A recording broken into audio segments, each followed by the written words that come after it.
Welcome back. All right, talk about feast or famine. It's time now for the other view. Celebrity chef Guy Fieri says he plans to die broke and leave his two sons and nephew, ages 27, 17, and 22, absolutely nothing unless they all earn 2 degrees. Now, Fieri says NBA icon Shaquille O'Neal actually inspired the idea. Fieri quoting Shaq, "If you want the cheese, you got to get 2 degrees.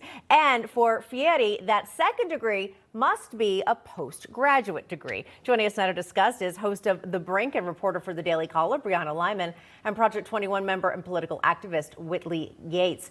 Whitley, interesting. What I love about this is we don't have someone, a parent, saying, okay, I have a ton of money. I'm going to let my kids coast. I'm going to let them ride my coattails. Essentially, I'm going to let them be slackers and just live off of my hard work. I think it's a good thing.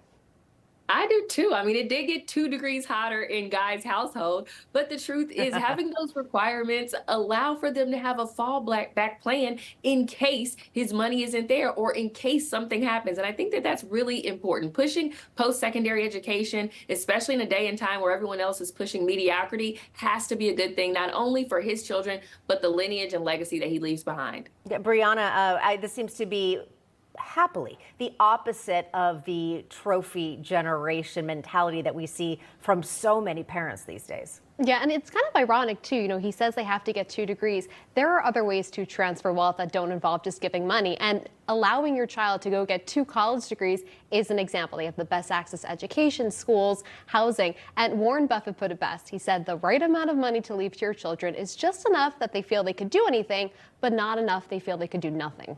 I think that's a great point. Want to get to this. Speaking of outrageous fortunes, love this one. The 80-year-old heir to luxury French fashion house Hermes is now in a legal battle with the charity that he created.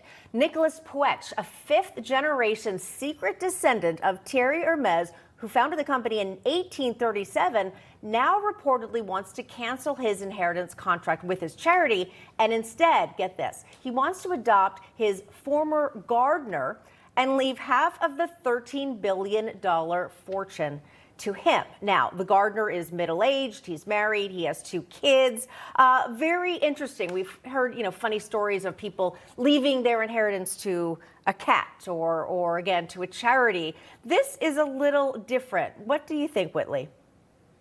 You know, I find it really interesting that he has a say on what he wants to do with his money and he wants to change how it's left. I think it's up to him. I don't count anyone's pockets but my own and the government on how they're spending our tax dollars. But I do think it's interesting, such a drastic move. But it's his money. He can do what he wants with it. Yeah, I agree with that. But it's interesting because you think, oh, he had a charitable foundation. He does, but it's not funding some sort of groundbreaking research on illnesses. It's kind of interesting. He founded it in 2011 to fund the protection and promotion of public debate.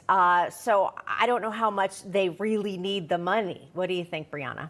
Yeah, I agree. And when you hear organizations that fund public debate, I think everybody's, sirens go up whether or not it's going to hurt conservatives. And honestly, when I hear this, it reminds me that maybe I'm in the wrong career field. Maybe I should be a gardener.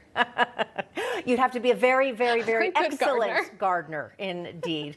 All right, Brianna Lyman, of course, we're going to see you in a little bit. Whitley Yates, thanks for joining us. And I like your 2 degrees hotter in Guy Fieri's house. Very well done there, as always.